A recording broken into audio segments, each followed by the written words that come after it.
नमस्कार. आपल्याला सीट मिळाल्याच्या नंतर आपलं डॉक्युमेंट व्हेरिफिकेशन फेल होऊ नये तर यासाठी आपण आतापासून कोणकोणती काळजी घेतली पाहिजे, म्हणजे नंतर वेळेवर आपला होणारा जो त्रास आहे तर तो कुठेतरी कमी होऊ शकतो. कारण ॲडमिशन प्रक्रियेमध्ये एकदा सिलेक्शन लिस्ट आली की आपल्याजवळ जास्तीत जास्त 4 ते 5 दिवस असतात आणि या 4 ते 5 दिवसामध्ये आपल्याला बँकमध्ये जाऊन त्या कॉलेजच्या नावानं डी काढावा लागतो आणि सर्व डॉक्युमेंट्स घेऊन आपल्याला कॉलेजमध्ये हजरसुद्धा राहावं लागतं. जर समजा वेळेवर डॉक्युमेंट्सचं व्हेरिफिकेशन जर फेल झालं तर त्या 3-4 दिवसामध्ये आपण काहीही करू शकत नाही, आपली ॲडमिशन रिजेक्ट होऊ शकते. तर त्यासाठी थोडं काळजीपूर्वक आतापासून मी ज्या गोष्टी सांगतो आहे तर त्या व्यवस्थित चेक कराल. पहिलं काम तुम्हाला करायचं आहे, तुमचा जो नीटचा ॲप्लिकेशन फॉर्म तुम्ही फिल केलेला आहे तर त्या फॉर्मवर तुम्ही जे नाव मांडलेलं आहे, जे काय स्पेलिंग असेल तर ते तुमचं नाव समजा आडनाव अगोदर आहे, नंतर तुमचं नाव आहे, नंतर वडिलांचं नाव आहे, तर हा विषय नाही. तुमचं नाव जे आहे तर ते नाव, वडिलांचं नाव, आडनाव, तर हे समजा आडनाव अगोदर आलं याला काही फरक पडत नाही.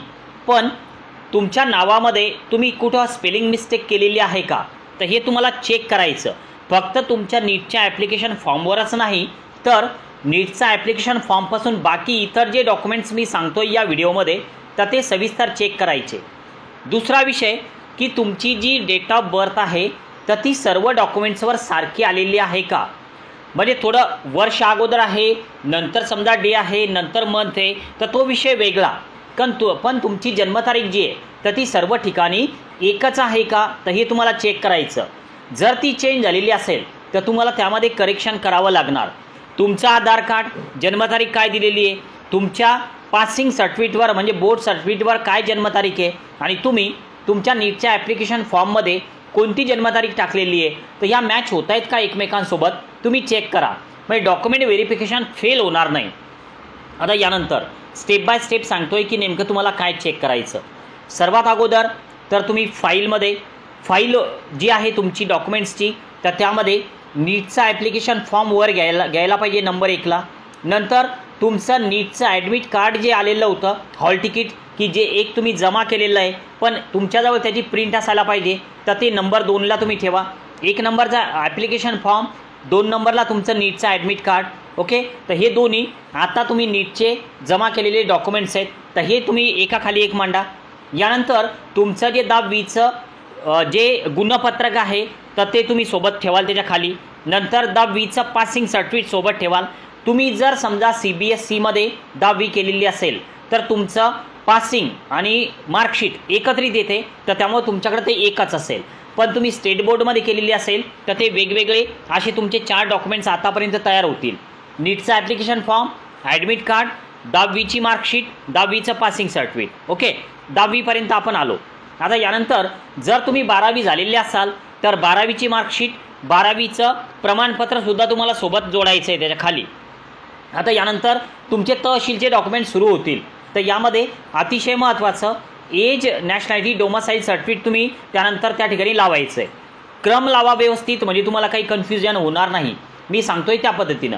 आता यानंतर एज, नॅशनॅलिटी, डोमासाईल सर्टिफिकेट घेतल्याच्या नंतर तुम्ही जर OBC, VJ, NT या कॅटेगरीमध्ये असाल तर तुमच्याकडं नॉन क्रिमिलियर सर्टिफिकेट असेल तर ते तुम्हाला लावायचं आहे या डॉक्युमेंट्सच्या खाली.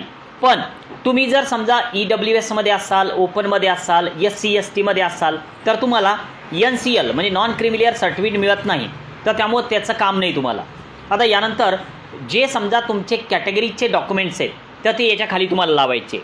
तुमचं जर काही अजून रिझर्वेशन असेल, हिली एरियामध्ये असाल, PWDमध्ये असाल, अजून कोणतं रिझर्वेशन असेल तर हे डॉक्युमेंट्स तुम्हाला याच्या खाली मांडायचे. आता यानंतर तुम्ही तुमचं इन्कम सर्टिफिकेट 1 वर्षाचं, इन्कम सर्टिफिकेट 3 वर्षाचं हे सुद्धा या ठिकाणी तुम्हाला लावायचं आहे. आता बऱ्याच ठिकाणी समजा तुम्हाला इन्कम सर्टिफिकेट 3 वर्षाचं विचारलं जाणार नाही पण तरीसुद्धा तुम्ही ते काढून ठेवा कारण त्याचं काम पडू शकतं. आता यानंतर हे सर्व डॉक्युमेंट्स लावल्याच्या नंतर तुम्ही जर गॅप घेतलेला असेल तर गॅप सर्टिफिकेटसुद्धा तुमचं त्या ठिकाणी तुम्ही प्लेस करा. डॉक्युमेंट्स एकाखाली एक लावल्याच्या नंतर तुम्हाला काय चेक करायचं, नीटच्या ॲप्लिकेशन फॉर्मवरचं नाव, सगळे स्पेलिंग सर्व डॉक्युमेंट्सवर तुमचे सारखे आहेत का तर एकदा बघून घ्याल. नंबर 2, तुमची नीटच्या ॲप्लिकेशन फॉर्मवर असलेली जन्मतारीख, सर्व डॉक्युमेंट्सवर ज्या ठिकाणी जन्मतारीख असते प्रत्येक डॉक्युमेंट्सवर जन्मतारीख नाही पण ज्या डॉक्युमेंट्सवर जन्मतारीख आहे तर ते सर्व तुम्ही चेक करा की ती जन्मतारीख सारखी आहे का. फॉर्मॅट नाही म्हणत मी, पण एकच जन्मतारीख सर्व ठिकाणी यायला पाहिजे. तर हे तुमचं दुसरं काम. नंतर तुम्ही तुमचं जे सर्टिफिकेट NCLचं म्हणजे नॉन क्रिमिलियरचं लावलेलं आहे तर ते व्हॅलिड अप टू किती आहे तर ते बघा. म्हणजे ते मार्च 2024 आहे का मार्च 2025 आहे का 26 आहे तर हे नक्की बघा. म्हणजे तुमचे व्हॅलिड डॉक्युमेंट्स आहेत का ते तुम्हाला समजून जाईल.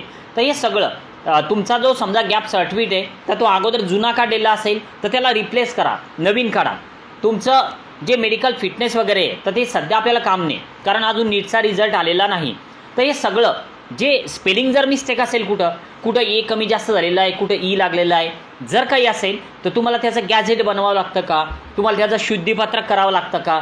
तर हा एक मुद्दा वेगळा येतो. तर यासाठी तुम्हाला कमेंट बॉक्समध्ये तुमचं कुठं करेक्शन करावं लागतं तर हे मला सांगा. म्हणजे त्याबद्दल मी सविस्तर व्हिडिओ बनवून तुम्हाला एक सहज चर्चेमध्ये सांगू शकतो की तुम्ही काय केलं पाहिजे. तर या पद्धतीनं डॉक्युमेंट्स लावा मित्रांनो. काही अडचण असेल तर नक्की कमेंट बॉक्समध्ये सांगा. आज आपण या ठिकाणी थांबूया. Okay, bye.